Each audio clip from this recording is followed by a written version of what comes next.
Stephen A. Smith on ESPN's First Take on what kind of quarterback Baker Mayfield is.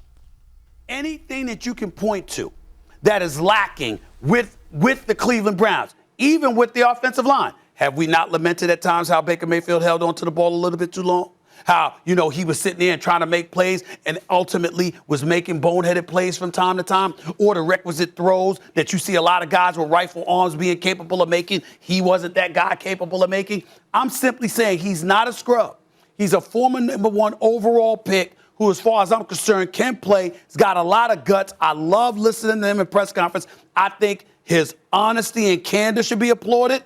I think the way he handled the Odell Beckham Jr. situation when Odell Beckham Jr.'s father put that video out about him, I thought he was completely in the right. I respect the hell out of Baker Mayfield. He's not a scrub, right. But at the end of the day, when you look at teams and you say to a team, all of that talent surrounding these guys, I've said this before, what do you look at when you look at the Cleveland Browns? It comes back to Baker Mayfield. All of those questions that you throw out there, as legitimate as they are, because they are legitimate, it still brings us back to Baker Mayfield. Okay. He's not that guy when you're talking about competing for a Super Bowl. Not yet, anyway. Let's welcome in Kevan Arnold from the Voice of the Land podcast. And that last little bit that Stephen A. said, not yet, I think is kind of the context that all of that needs to be listened into. I've said this before. Don't think you have an accurate read of what the ceiling is for Baker Mayfield. He was in dysfunction for the first 2 years, and he has been beat up. And you can say it's his non-throwing shoulder, and he can play through it. He's beat up, and since game 2 of this year.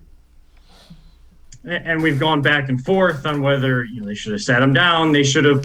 They're in the right for playing him. We all know that you have to do your 1/11th, and the Browns have talked about it. We have talked about it in a way, you and I, Dave, in our conversations about this team and what has gone wrong with this offense in a year 2 under the same coaching staff. Again, the broken record that we've mentioned time and time again.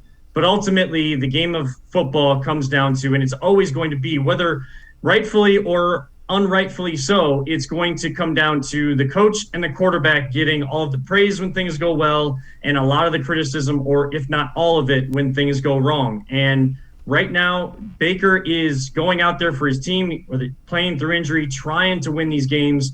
And hopefully the week off gave him some extra time to get those injuries truly right, and he can do a little bit more of what we know he is capable of, at least what we've seen him being capable of. We've seen those tight window throws still this season. We've seen him lead the team through difficult times, but he's going to have some of the best 5 games of his career for this team to have any sort of chance to make the playoffs, if not win the AFC North and get that home playoff game. Again, you can say it's right. We can debate if it's right or wrong to have it all on Baker. We've had the realistic conversations. The national media is going to look at the quarterback, and the quarterback's got to perform for this team to go anywhere.